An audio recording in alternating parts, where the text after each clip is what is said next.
Assalamualaikum warahmatullahi wabarakatuh. Kepada teman-teman kabarnya puasanya lancar. Kali ini bertemu dengan kami Bawaslu Projo menyampaikan seputar kepemiluan yang nanti akan bermanfaat bagi teman-teman semua.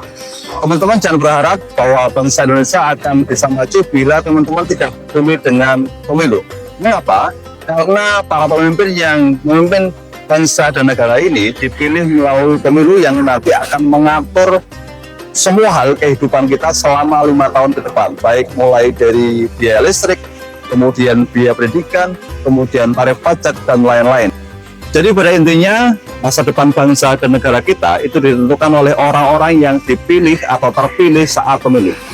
Jadi bisa dibayangkan betapa pentingnya pemilu bagi masa depan kita dan bangsa negara kita.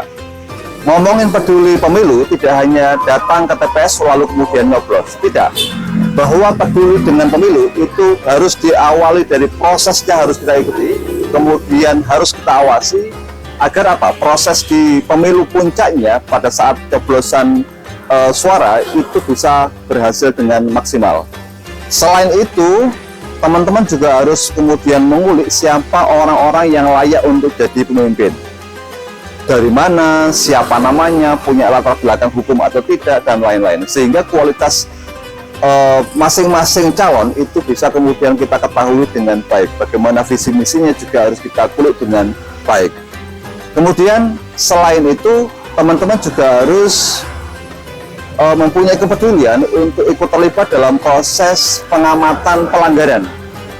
Harus teman-teman juga harus peduli terkait dengan pengawasan saat pemilu, di mana ketika ada pelanggaran di lapangan, maka teman-teman harus terlibat untuk ikut melaporkan ke Bawaslu. Mengapa?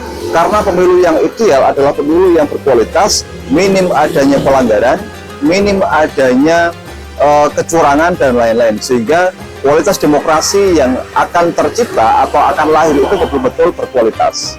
Peduli pemilu itu harus terus kita galakkan agar masyarakat itu makin peduli, makin cinta dengan pemilu. Hal ini untuk mendorong gerakan anti politik uang, di mana politik uang hari ini di Indonesia itu sudah dianggap sesuatu yang lumrah terjadi dan biasa saja. Padahal praktik politik uang itu sangat berbahaya jika dilakukan. Pertama, melanggar hukum, karena di Undang-Undang Pemilu, gerakan politik uang itu merupakan tindak pidana pemilu.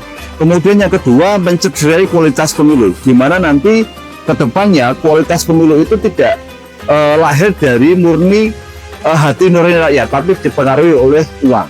Kemudian yang selanjutnya adalah politik uang itu merupakan gerbangnya korupsi, di mana para pemimpin yang terpilih melalui politik uang itu nanti akan mencari upaya untuk balik modal, mencari sumber-sumber daya anggaran negara, kemudian untuk mengembalikan modal yang telah dikeluarkan.